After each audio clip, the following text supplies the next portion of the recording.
Oui, mon frère, ma soeur, il faut tout commissionner au Seigneur. Il faut laisser tous vos problèmes au Seigneur. Il faut donner le combat au Seigneur. Le Seigneur est là pour pouvoir combattre en votre faveur, comme il a combattu en faveur du peuple d'Israël.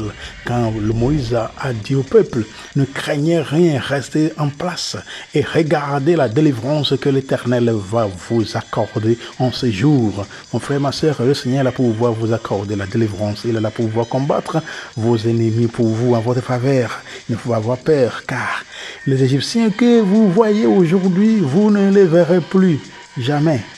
Moïse a dit au peuple, et l'Éternel combattra pour vous, et vous, gardez le silence. Restez sur place. Il ne faut même pas bouger. Il faut prier seulement.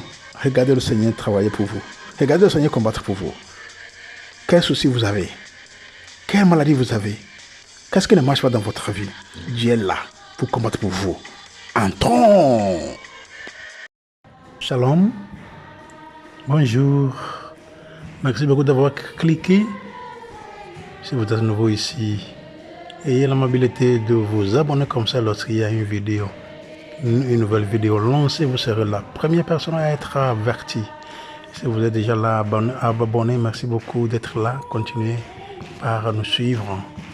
Et il ne faut pas oublier, nous tous, de pouvoir liker, commenter, partager la vidéo pour que tout le monde en reçoive quelque chose d'important pour notre foi, pour notre vie, pour notre salut. Merci beaucoup. Aujourd'hui, nous voulons parler sur comment Dieu lutte pour nous, comment Dieu lutte pour vous. Nous n'avons plus besoin de lutter parce qu'il y a quelqu'un qui lutte pour nous, quelqu'un qui est là pour lutter pour son peuple. Laissons tout entre les mains du Seigneur. Laissons le combat au Seigneur. Lui-même va lutter pour nous. Il est là pour lutter pour nous, comme il a lutté pour le peuple d'Israël. Nous allons faire cela et nous allons parler de ce séminaire de ce jour en utilisant la parole de Dieu. Du livre de l'Exode, chapitre 14, du verset 13 au 14.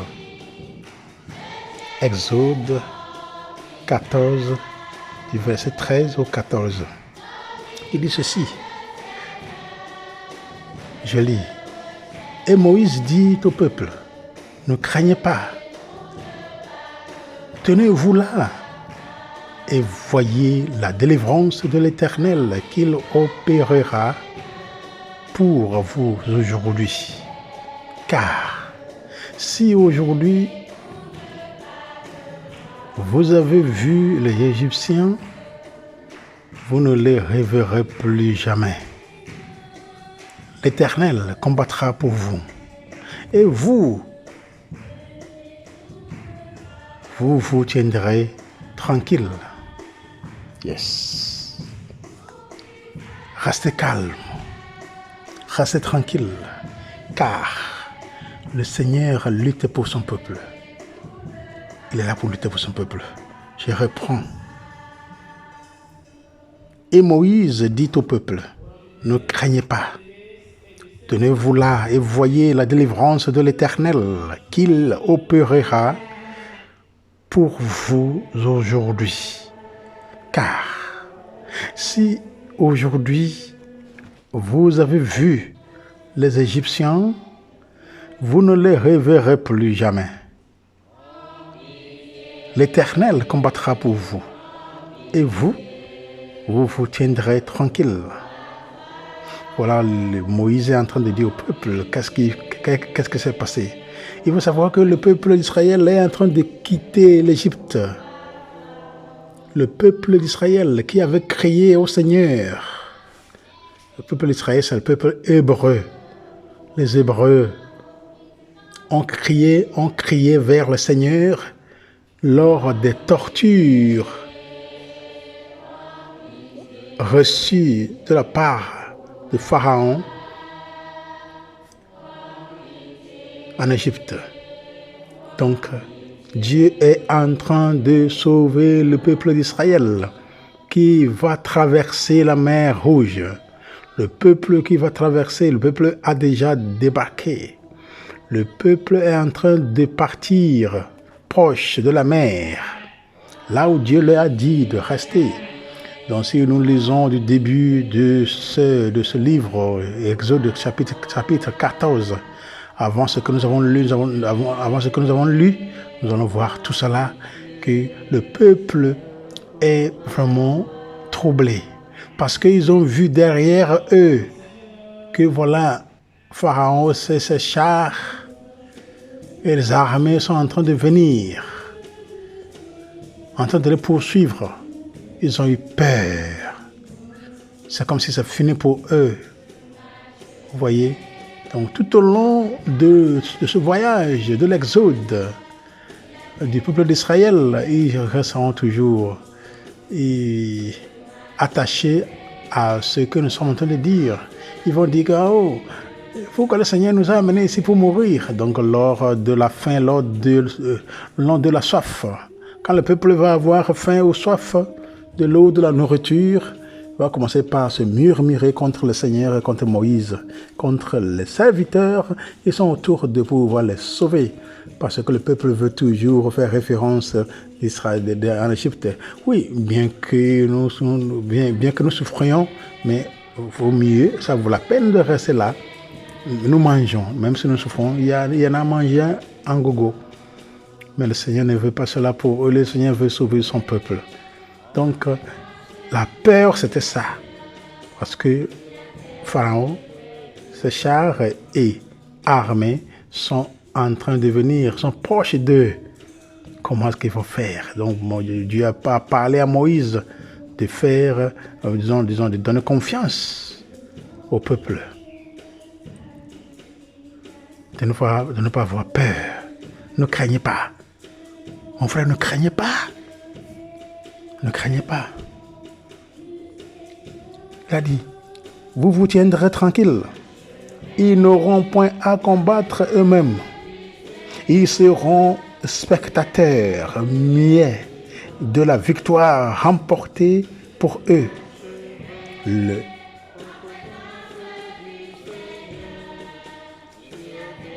Et cela, c'est très nécessaire. C'est très nécessaire.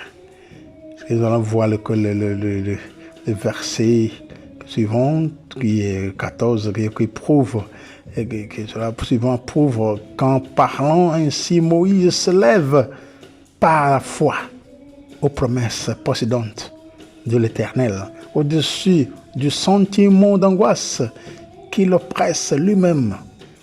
Voyez, si le Seigneur pour nous, que sera contre nous. Moïse sait que le Seigneur va sauver le peuple. Il sait très bien que le Seigneur va sauver le peuple. Il sait très bien. Vous voyez, ne craignez pas. Il faut avoir peur. Dans vos situations, il ne faut pas avoir peur. L'ennemi a toute la vie, mais Dieu a un seul jour. Dieu a une seule journée, un seul jour. 1000 ans. 1000 ans pour l'ennemi, un jour pour le Seigneur. Tenez-vous là et voyez la délivrance de l'Éternel qu'il opérera pour vous aujourd'hui. C'est ça. Le Seigneur va lutter pour eux. Il va combattre pour eux. Le Seigneur va les délivrer. Le Seigneur va multiplier sa force pour empêcher Pharaon et ses chars armés de venger le peuple. C'est comme ça que le Seigneur est en train de vous défendre. Combien de fois peut-être vous étiez malade, vous avez été attaqué, ou bien vous devrez être attaqué, mais le Seigneur est avec vous. Combien de fois le Seigneur n'a pas combattu pour nous, nos enfants, nos propres frères et sœurs, nos parents, nos amis. Le Seigneur démontre sa puissance pour nous dans les moments difficiles, dans le moment de crainte, dans le moment faible où nous nous voyons faibles, comme si nous n'existons plus. Et là, le Seigneur combat pour nous. Il est là à nos côtés. On ne doit plus avoir peur, car lui-même est en train d'affronter nos ennemis. Ceux qui se sont fait ennemis, Nous le voyons aujourd'hui, demain nous ne les verrons plus. C'est ça que nous a dit Moïse. Moïse a dit ça au peuple d'Israël, car les Égyptiens que vous voyez aujourd'hui, vous ne les reverrez plus. Vous ne les verrez plus, vous ne les verrez plus. C'est fini comme ça. Ils vont finir, le Seigneur va terminer avec eux. Le Seigneur, c'est un guerrier. Le Seigneur, c'est un combattant. C'est un combattant. Le Seigneur est le sauveur de son peuple. Et c'est par quel moyen il va nous sauver. Il est là pour nous sauver en tout temps. Quels sont vos problèmes? Est-ce que vous avez des problèmes dans la vie? Quels sont vos soucis? Quelles sont les choses qui vous dérangent dans la vie? Il faut se laisser auprès du Seigneur, il faut se laisser autour de lui. Il faut se laisser à la présence du Seigneur. Car verset 14, ça dit que, avant le verset 14, ça dit qu'il faut rester tranquille. Vous allez voir comment le Seigneur va faire. Donc l'Éternel combattra pour vous, verset 14, et vous, gardez le silence. Gardez la tranquillité. Vous voyez, il ne faut pas avoir peur. Il ne faut jamais avoir peur. Restez là. Espère le Seigneur. Espère le Seigneur. Il faut l'espérer. Il faut l'espérer. Face aux épreuves et à l'adversité, les croyants que nous sommes, nous devons surmonter nos craintes en plaçant notre foi et notre espérance en Dieu. Dans toute épreuve, nous devons placer nos craintes. Donc, nous devons, surmonter nos craintes en plaçant notre foi et notre espérance en Dieu, dans le Seigneur. Comme nous le dit Moïse, restons en place. Ne cherchons pas à nous sauver par nos propres forces, en combattant ou en fuyant. Sachons attendre les autres divins. Sachons nous y soumettre. Il faut que nous nous soumettions au Seigneur. Lui qui a la force, lui qui a tout. Lui qui est le Créateur, lui qui est le Sauveur, il sait comment nous sauver. Il ne faut pas utiliser beaucoup de force pour combattre nos ennemis. Donc maintenant, sortir d'Égypte. Voici Israël dans le désert. Alors que la menace égyptienne semblait désormais appartenir au passé. Le Pharaon, voilà, une fois de plus, ne tient pas parole et lance ses armées à la poursuite des Israélites, lesquels se retrouvent alors dans une situation sans issue à vue humaine. Mais cette situation préparée par l'Éternel est l'occasion, avec encore plus d'éclat que lors des fléaux, de manifester sa gloire aux yeux des Israélites en exerçant jusqu'au bout son jugement sur les Égyptiens. Vous voyez, donc Dieu est là pour nous. Moïse répondit au peuple, ne craignez rien, restez en place et regardez la délivrance que l'Éternel va vous accorder en ce jour. Car les Égyptiens que vous voyez aujourd'hui, vous ne les verrez plus jamais. L'Éternel combattra pour vous. Et vous gardez le silence. Et je suis en train de répéter cela parce que ça, c'est vraiment doux. C'est doux de rester aux côtés du Seigneur. C'est doux de chercher la présence du Seigneur. Parce que le Seigneur lutte pour nous, combat pour nous. La vie devient paisible. Et on devient dans la joie. On reste dans la joie en tout temps. Vous voyez? Ne craignez rien. Donc l'exhortation de Moïse reportait l'attention sur l'Éternel. Ils avaient déjà vu sa puissance en action. Ils allaient être les témoins de sa délivrance et d'expérimenter personnellement. Le peuple va voir qui le Seigneur est, ce qu'il peut faire pour eux, la manière dont il va l'aider, il va les sauver.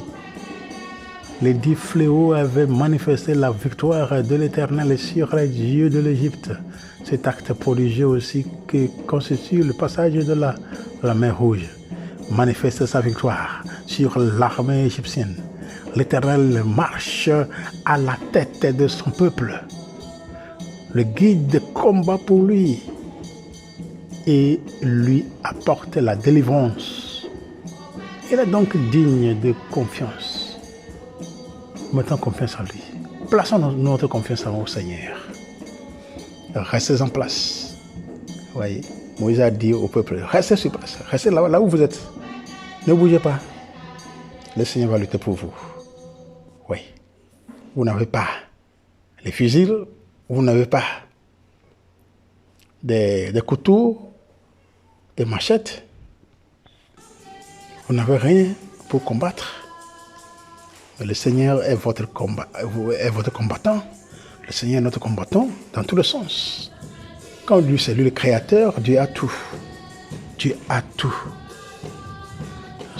Demandez à rester en place.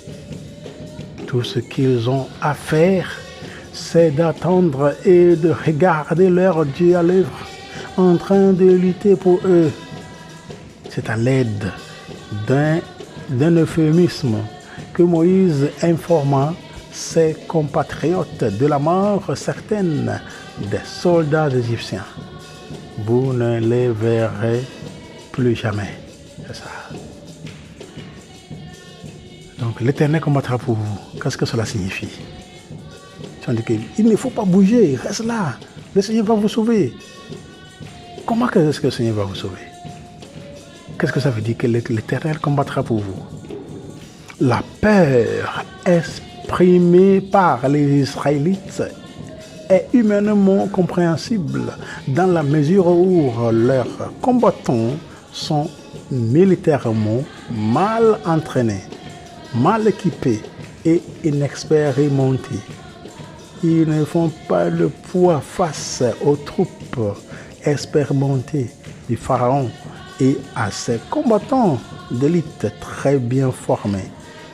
Moïse leur a dit que Dieu combattra pour eux. Cela se vérifia à cette occasion même et tout au long de l'histoire d'Israël. Oui, Dieu a toujours combattu pour le peuple. Dieu a toujours lutté pour le peuple. Il a lutté en faveur du peuple. Pour pouvoir défendre son peuple. Pour pouvoir défendre ses enfants. Dieu ne nous laisse jamais. Dieu combat pour nous en tout temps. Vous voyez? Donc, nous sommes en train de voir cela au niveau physique. Quand vous voyez le Seigneur en train de combattre, le Seigneur qui donne courage au peuple, qui dit qu'il va combattre pour eux, il va combattre en leur faveur. Donc le récit de cet événement a nourri la réflexion et la méditation de chaque génération de croyants. Rappelons que le Dieu de la Bible est celui qui est capable de renverser les situations les plus désespérées, de donner un avenir à ceux et celles qui, à vue humaine, en sont privés.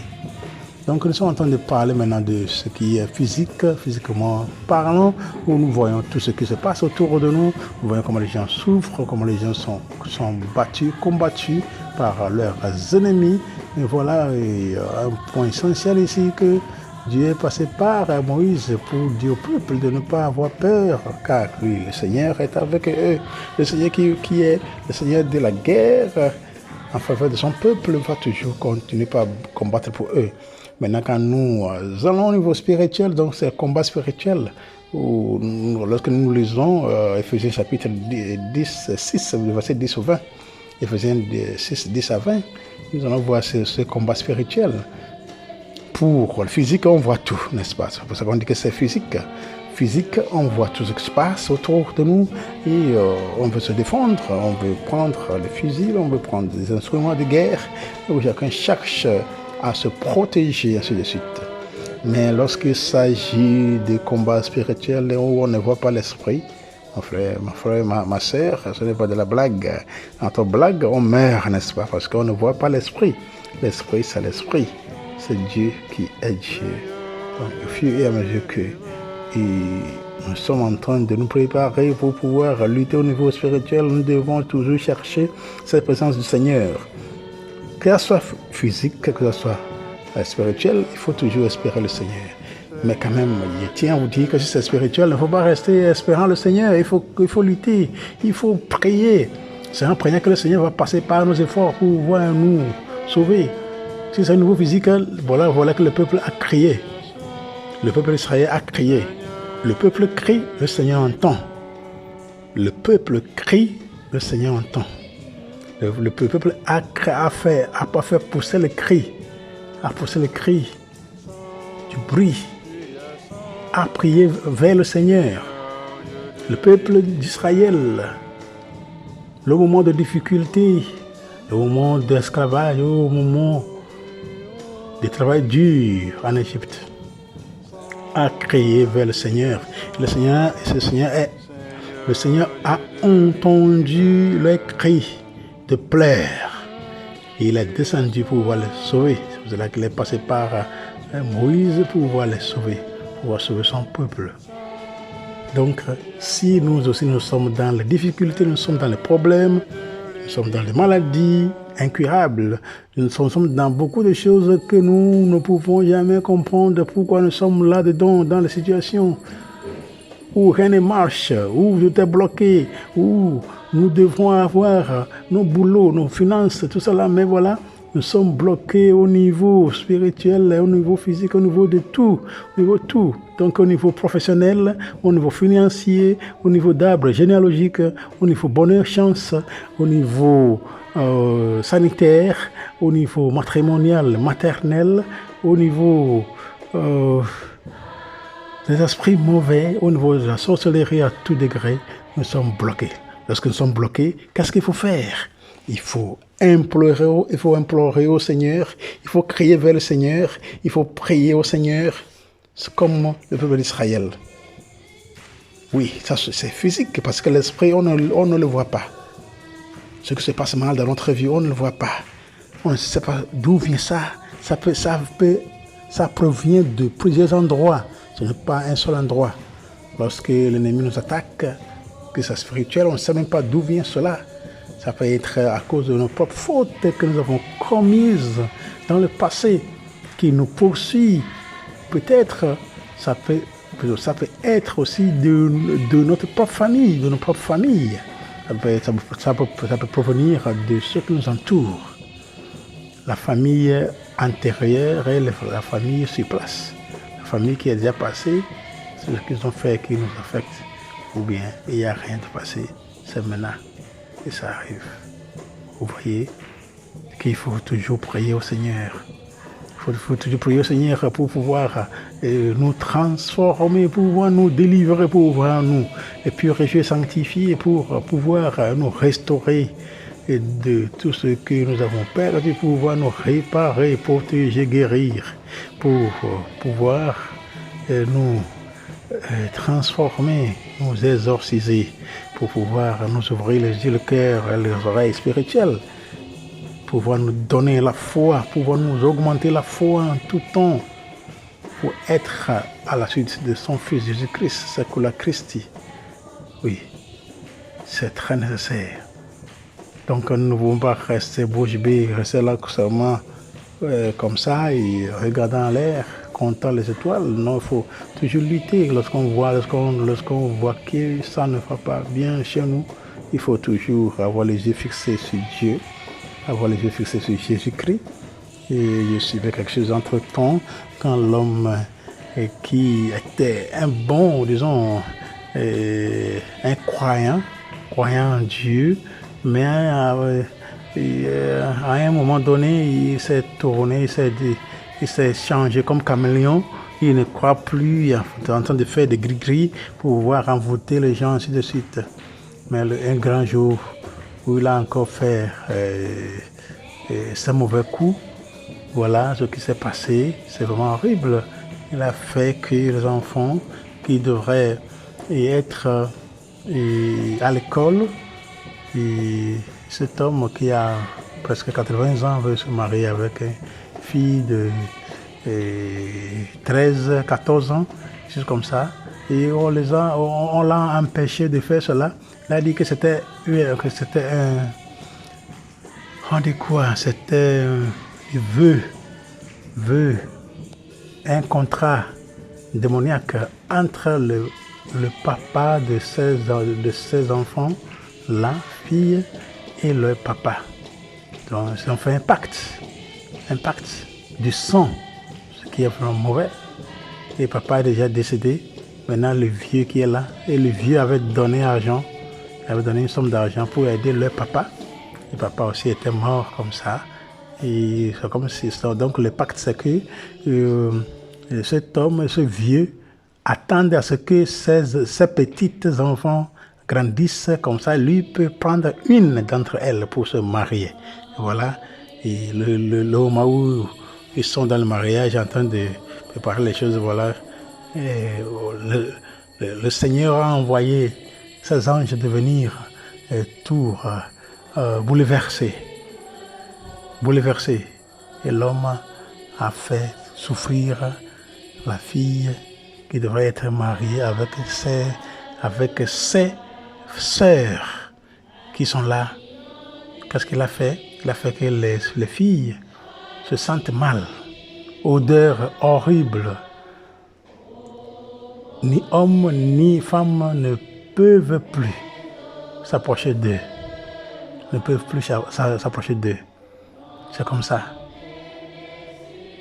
Jusqu'à ce qu'un moment, le Seigneur, par où il est passé pour pouvoir aller bouleverser les choses au mariage, a envoyé ces mêmes personnes chez cet homme dans sa propre maison, sont partis pour voir et lui parler de pardonner aux enfants, de pouvoir pardonner comme ça. Le pacte là aussi fini.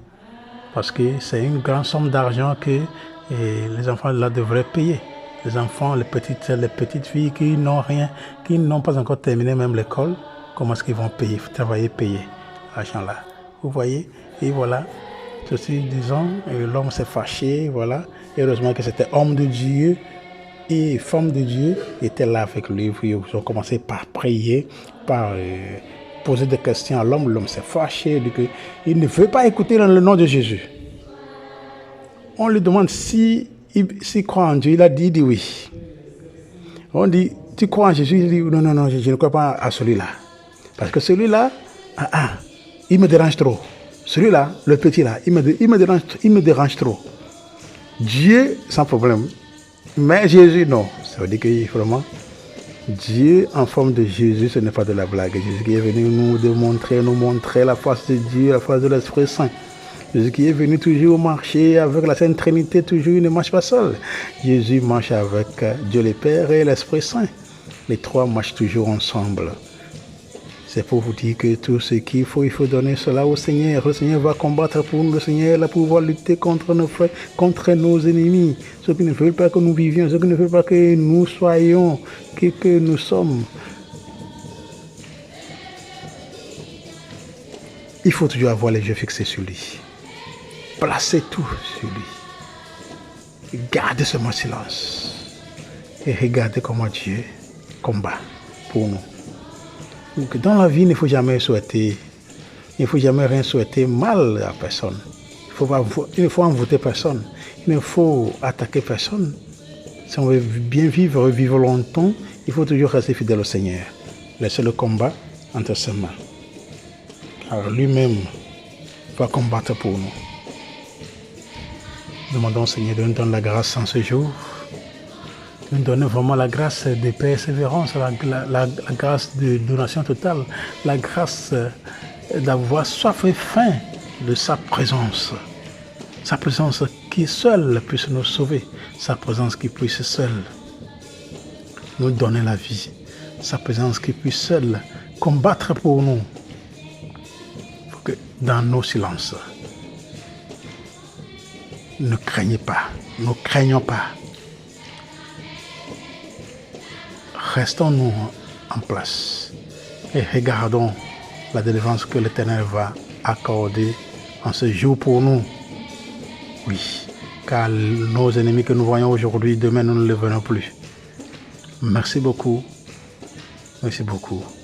Merci beaucoup d'avoir suivi. Que le Seigneur continue à vous bénir. Toujours abonnez. Abonnez-vous. Abonnez-vous. Abonnez-vous. Ça ne coûte rien. On ne paye pas. Comme ça nous aide à pouvoir continuer à faire des recherches. Merci beaucoup. Shalom. Shalom. Shalom. Soyez bénis pour moi là.